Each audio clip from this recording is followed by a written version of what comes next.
மலர்கள் கொஞ்சம் சாய்ந்தால் இலைகள் தாங்க வேண்டும். மங்கை கொஞ்சம் சாய்ந்தால் என் மார்பில் தாங்க வேண்டும்.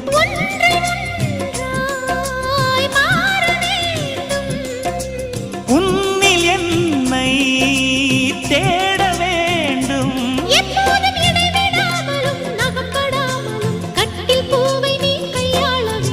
காதல் இல்லாதது ஒரு வாழ்க்கையாகுமா?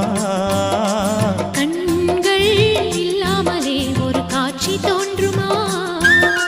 காதல் இல்லாதது ஒரு வாழ்க்கையாகுமா? கண்கள் இல்லாமலே ஒரு காட்சி தோன்றுமா? பெண்ணை தொடாதது ஒரு பெருமையாகுமா?